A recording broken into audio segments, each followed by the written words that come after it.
नमस्कार मित्रांनो, कसे आहात सगळे? बरे आहात ना? आज आपण बघूया ठरलं तर मग या मालिकेचा आजचा म्हणजेच 10 ऑक्टोबरचा एपिसोड. एपिसोडच्या सुरुवातीला आपल्याला दाखवतात की प्रिया अश्विनला सांगत असते की कसं सायली एकदम दुष्ट प्रवृत्तीची मुलगी आहे आणि अर्जुन आणि तिचा हा प्लॅन आहे की अश्विनला सुभेदार घराच्या बाहेर ठेवणं आणि म्हणूनच हे सगळं चालू आहे त्यांचं. अश्विन म्हणतो, "पण मला नाही पटत आहे तिकडे जाणं." तर मी म्हणते, "अश्विन अरे समज तू, जर आपण घराबाहेर राहिलो ना, तर तू सुभेदार घरातून कायमचा दखलंदाज होशील आणि तुला तिकडे कोणच नंतर घेणार नाही.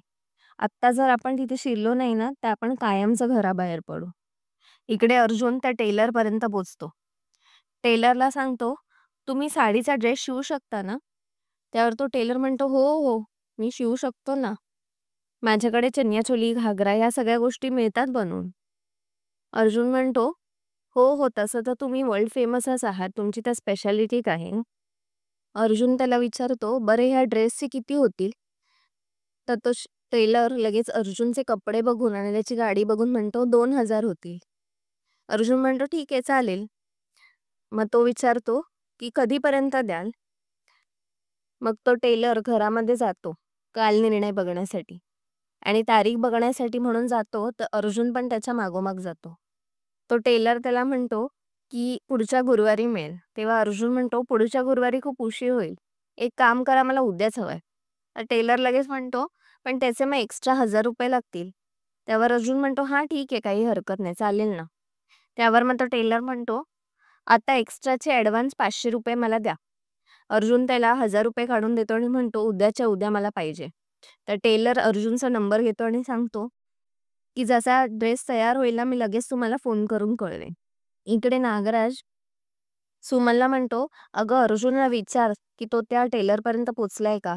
तर सुमन लगेच फोन करते अर्जुनला आणि अर्जुन तिथून बाहेर पडतच असतो. तो म्हणतो, "हो सुमन काकू, माझं काम झालंय आणि उद्याच ते मला शिवून देणार आहेत." इकडे नागराज लगेच महिपातला कॉल करून सांगतो, की "पार्टीची तयारी करा." अर्जुन त्या टेलरपर्यंत जाऊन पोचलाय.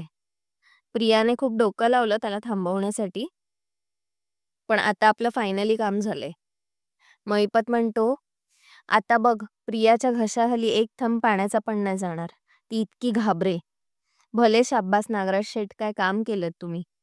इकडे आपण बघतो की सुभेदार घरात सगळे जेवायला बसलेले असतात आणि त्यांची थट्टा मस्करी चालू असते.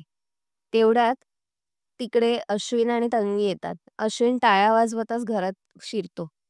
अश्विन म्हणतो, "किती सुखी कुटुंबाचं दृश्य दिसतंय. सगळे किती आनंदी आहेत. कुटुंबाचा एक हिस्सा म्हणजे त्यांचा मुलगा घराबाहेर आहे ह्याची कोणाला जाणीवच नाहीये. घराबाहेर कोणाला काढलंय त्याची कोणाला पडलेलीच नाहीये." कल्पना म्हणते, "अश्विन, आम्ही तुला कधीच घराबाहेर काढलं नव्हतं. तू कधीही या घरात येऊ शकतोस. फक्त अट एवढीच आहे की हिच्याशिवाय तू घरात यावंस." प्रताप म्हणतो, "आणि हिचं सामान आम्ही कधीच बाहेर काढलंय. तू पुन्हा तीच चूक का करतोयस?" अश्विन म्हणतो, "काय कराल डॅड? ज्या सायलीने या घराचे 2 तुकडे केले, तिचं ऐकून मुलाचा अपमान कराल?" त्यावर प्रताप म्हणतो, "हे घर तिने तोडलेलं नाहीये. हे घर तू आणि तुझ्या बायकोनी मिळून तोडलंय." अस्मिता म्हणते, "अश्विन, मला जरी लेट समजलं असलं की सायलीचे गुण किती चांगले आहेत, तरी सुद्धा आता मी तिच्याबद्दल काही वाईट खपवून घेणार नाही." अश्विन म्हणतो, "कसले गुण?" "पूर्ण आजी आणि मम्माच्या पुढे मागे करत राहायचं, गोड-गोड बोलत राहायचं, घरची सगळी कामं करायची. हे गुण? हा खोटारडेपणा माझ्या बायकोला जमत नाही, हा तिचा प्रॉब्लेम आहे का?" सायली म्हणते, "अश्विन भाऊजी, तुमचे विचार मुळात आधी बदललेले नाहीयेत. तरी तुम्ही घरी का आलायत?" इकडे तन्वी मनात म्हणते, "अरे वा, मला तर काही बोलायची गरजच नाही लागली. अश्विनच सगळ्या माझ्या वाटणीचं बोलतोय. आता जर मला कोणी घरात घेतलं नाही तर मुडदाच पडेल असं वाटतंय."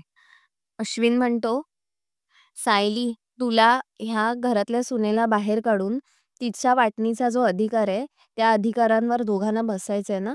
हेच तुमचं कारण आहे ना?" अर्जुन म्हणतो, "कसली भाषा बोलतोयस ही?" अर्जुन म्हणतो, "कसली भाषा बोलतोयस ही?" अश्विन म्हणतो, "दादा, तुला कायद्याची भाषा कळते ना? तीच भाषा बोलतोय."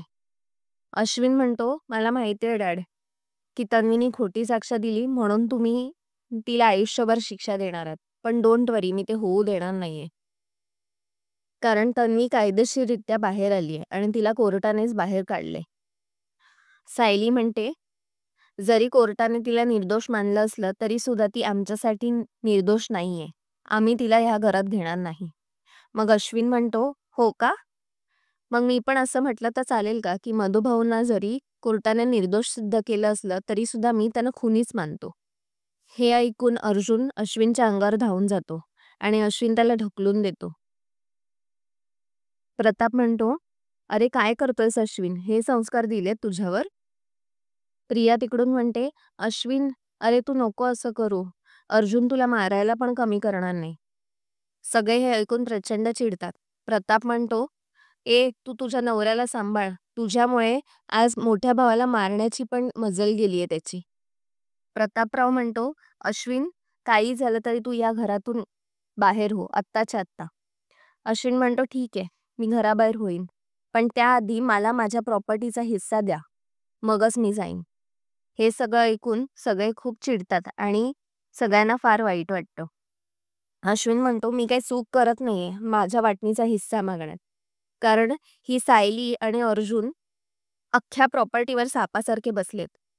त्यांना कोणच नकोय वाटेकरी म्हणून. त्यावर सायली म्हणते, प्रिया, तूच हे भरवलंयस ना अश्विन भाऊजींच्या मनात.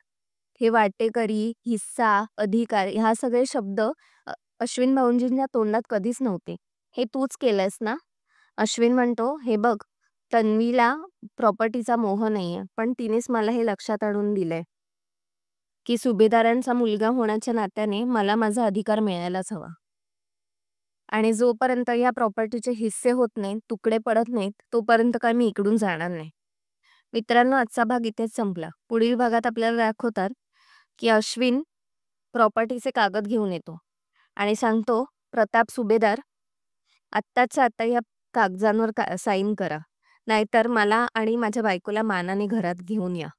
एकदा का तुम्ही प्रॉपर्टी पेपरवर साईन केलेत की माझा आणि तुमचा मार्ग वेगळा. आम्ही मोकळे हो. मित्रांनो, तुम्हाला आजचा भाग कसा वाटला हे कॉमेंट्समध्ये नक्की कळवा. आपण भेटूया पुढच्या भागात. तोपर्यंत बघत राहा ठरलं तर मग. आणि व्हिडिओला लाईक, शेअर आणि सबस्क्राईब करायला विसरू नका. बाय.